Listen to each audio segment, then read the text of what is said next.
Danny Barlow comes through for us at minus 190 as the UFC 298 lock of the night play.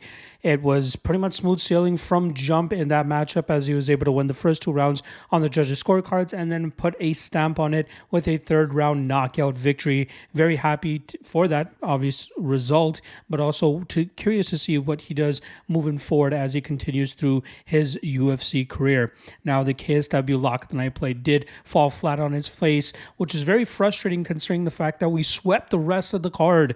Luckily, I took enough underdog shots on that card to still pretty much end up in the black for that event, but very poor decision making on my end in terms of trusting the fighter that I did to be the lock of the night play. Now, KSW has been the reason that the lock of the night play has yet to be profitable this year. We are 0-2 on lock of the night plays there, and very unfortunate, again, considering all the other sharp spots that I've been hitting throughout that card. But for the UFC, we are 4-1 for plus 5.92 units and a 24% ROI. Very good on the UFC. Very happy with that performance there. But overall, again, largely having to do with the KSW run that we're on 0-2 with their lock of the night predictions. We are 8-5 for minus 5.95 units and minus 9% ROI. Gotta tighten things up on the KSW side of things. There were a couple other regional promotions where we've taken a few losses, but for the most part, everything has been pretty good. It's just KSW that's biting me in the ass in terms of lock of the night plays. Dog of the night plays 2-0 over there. Very sharp in terms of picking out the dogs. Just got to be very careful in terms of which other landmines could be potentially blowing up in our face for the lock of the night predictions. But this segment is focused on the UFC lock of the night play, and I got 3 candidates coming your way for this weekend's UFC Mexico City card. Just a quick reminder, there is also a PFL versus Bellator card this weekend, and I'll be dropping a breakdown for that for you guys on Wednesday, so keep your eyes peeled for that. A ton of content this week, not just on the YouTube page, but on the Patreon page, where I'll also be breaking down the other fights. We got LFA 177, Cage Warriors 166, PFL, like I said, and ACA 171. There's a KSW event this weekend, but it's a mixed bag of fights there, so I'm going to be skipping that card. It's not a numbered KSW card. It's kind of just a foray into, modified mixed martial arts rules, grappling matches, Muay Thai matches. I'm just going to pass it considering we have already 5 events that I got to cover this week. So ton of content. You guys can find that on the Lock of the Night Patreon page. Check the link in the description below. All right, let's get into the top 3 lock of the night candidates. This week, again, I don't do this often, but there's a ton of chalk that I feel quite confident in. So I'm going to give you a selection of 3 spots that are chalky, and you can either play them straight, which I don't have a problem with. Again, straight, people make this myth that playing straight chalky plays is nonsensical and that you should just put them in parlays. You were essentially still playing that chalky parlay, and given the wide variations of ways that mixed martial arts fights can end, putting them in a parlay is probably more risky than just playing them straight up. So if you want to put them in a parlay, that's on you. The goal of the lock of the night prediction every single week is to ensure that we have a high hit rate. So far this year, could be better, right? But we have shown in the past before that it can hit at a solid 75% hit rate, 72 to 75% hit rate. We want to get it up to 80%, and we just keep working at it to try to get to that number. So it's up to you how you want to play this chalk. Out of the 3 that I am going to give to you guys, only one of them will be the official lock of the night play. All right, first one up, we got Phelipe dos Santos coming in at minus 285 as he goes up against Victor Altamirano. Now, both these guys are somewhat similar fighters in the fact that they don't mind fighting at distance, utilizing a lot of kicks from range, and then if they have a sense that they have a grappling opportunity over their opponents, they'll take that approach as well. They both kind of have some sketchy takedown defense in their own right, but the big difference maker in this matchup, in my opinion, is the aggressiveness of dos Santos.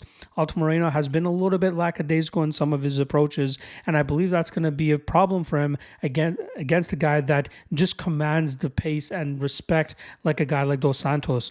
Dos Santos is still young in his career, but he showed flashes of brilliance in his UFC debut against Manel Kape, where he was able to win the 3rd round, I believe, on at least 2 judges' scorecards, but it was too little too late for him to muster up anything to get his hand raised in that matchup. But if that is a sign of things to come and the potential that Phelipe dos Santos has, this guy could find himself in the top 5 of the flyweight division if he continues progressing at this rate.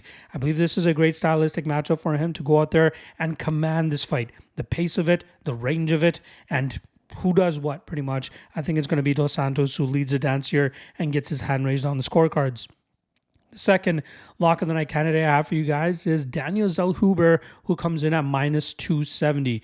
Now he's going up against youngster Francisco Prado, who's a big power puncher, but we've seen in the past, specifically in the Jamie Mullarkey fight, but we've seen it in the past in terms of fighters like him, guys that are so keen on going out there and trying to knock their opponents out that if they're unable to get it done early, they normally find themselves throwing at wind, and they start to slow down, they start to gas, allowing their better technical opponent to outpoint them, touch them up, and win on the scorecards. And that's exactly what I think is going to happen here with Daniel Zellhuber, who is improving every time out. Obviously, he lost his UFC debut against Trey Ogden, but has looked pretty good since then, defeating Lando Venata and Christos Giagos over his last two fights, but showcasing the discipline and ability to keep opponents at range. Giagos did touch him a little bit, rocked him, but didn't drop him. But we saw Zellhuber do a great job in terms of getting his feet right back under him and then getting back to work, eventually getting that second round anaconda choke. I believe he's one of the better prospects on the roster here, and his ability to maintain his distance will be crucial. I believe he has a 7 to 9 inch reach advantage in this matchup. Huge reach advantage here. Should be able to use that jab to keep Prado at bay.